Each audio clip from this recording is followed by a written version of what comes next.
Let us now take a bit more practical look to continuous-discrete Bayesian filtering and smoothing problems. So assume that we have the following kind of continuous-discrete state space model.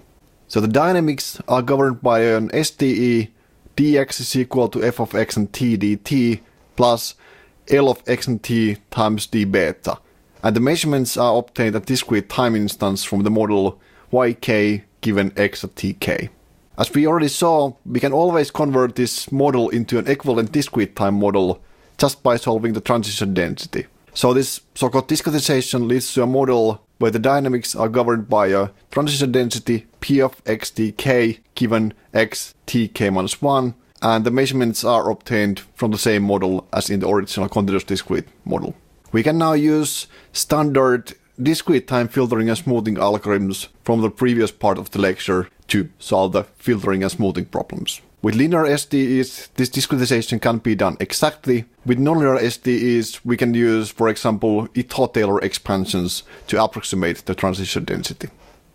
Another approach to continuous discrete time filtering is to replace the discrete time prediction step with the continuous time counterpart. So in general, we get the Fokker-Planck-Kolmogorov equation, which should be used to replace the discrete time prediction step. So we start the Fokker-Planck-Kolmogorov equation from the previous filtering result and solve it up to the next measurement time.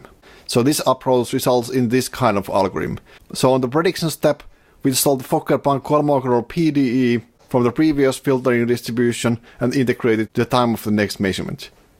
Then on the update step, we use the Bayes rule as in the discrete time Bayesian filtering. In linear models, we can use the mean and covariance equations that we already derived for generic linear stochastic diffusion equations. We can also approximate the mean and covariance equations using the Gaussian assumption density approximations, and this is indeed the approach used in continuous discrete time extended Kalman filters and unextended Kalman filters. The continuous discrete smoother consists of partial or ordinary diffusion equations which go backwards in time. These equations are not considered any further during this lecture. Let's now take a look at continuous time Bayesian filtering and smoothing methods. So in continuous time filtering and smoothing, we have both continuous measurement model and continuous dynamic model. So the continuous time state space model looks like this. The dynamics are modeled by an SDE dx is equal to f of x and t dt plus L of x and t times d beta, and the measurements are obtained from another SDE, which is dz is equal to h of x and t dt plus d eta. To use the notation in the next slides, let us define the linear operator A star like this. So it is the operator on the right hand side of the Fokker-Planck-Kolmogorov equation. Then we can rewrite the Fokker-Planck-Kolmogorov equation in this kind of compact form. So the time derivative of p is equal to A star applied to p. It turns out that if we take the continuous time limit of the discrete time Bayesian filtering equation, we get the following continuous time Bayesian filtering equation. So it is called Kushner-Stratonovich equation, and it is a stochastic partial diffusion equation for the filtering density. So it says that the time differential of p of x and t given the measurements up to t is equal to A star, the Fokker-Planck operator applied to p dt, plus h minus the expectation of h given the measurements transposed times r inverse times dz minus the expectation of h dt, and the whole thing times p of x and t given the measurements up to t. So it is a partial diffusion equation which is driven by the measurements dz.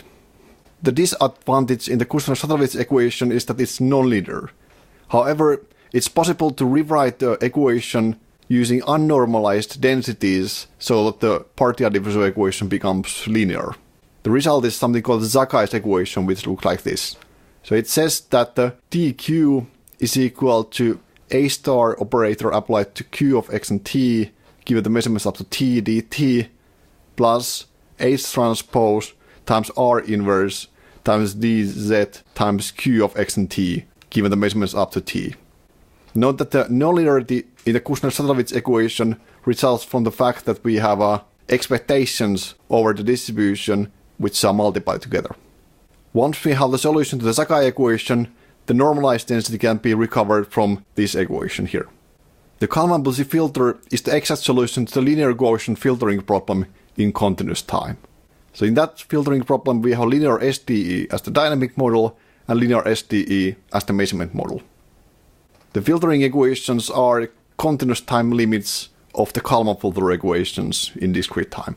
So they look like this.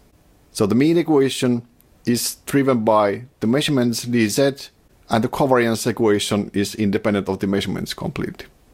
Let us now discuss some related topics and summarize the lecture. So we can also estimate the parameters of SDEs or state space models where the parameters appear in the drift function or in the diffusion coefficient. The filtering theory provides a means to compute the required marginal likelihoods and parameter posteriors, and then we can use, for example, optimization-based methods or MCMC methods for the parameter estimation. It's also possible to estimate f of x and t non-parametrically by using a Gaussian process regression prior on that function. Model selection, Bayesian model averaging, and other advanced concepts can also be combined with state space model inference. Stochastic control theory is related to optimal control design for SDE models. So we might have a function on the right hand side which we optimize so that we can steer the SDE to a certain state that we wish to reach.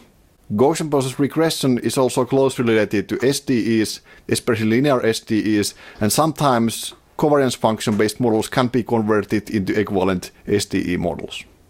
As a summary, we can use SDEs to model dynamics in Bayesian models. Dynamic estimation problems can be divided into continuous time, continuous discrete time, and discrete time problems, where the continuous models usually mean SDEs. In continuous time models, we have continuous measurements and dynamics. In continuous discrete models, we have continuous dynamics and discrete measurements, and in discrete time models, both are discrete in time. The full posteriors of the state trajectory are usually intractable, and therefore we compute something called filtering and smoothing distributions instead, which look like this. The Bayesian filtering and smoothing equations also often need to be approximated because they are intractable to compute. Exact and approximate methods for filtering include Kalman filters, extended Kalman filters, and particle filters, and the related smoothers.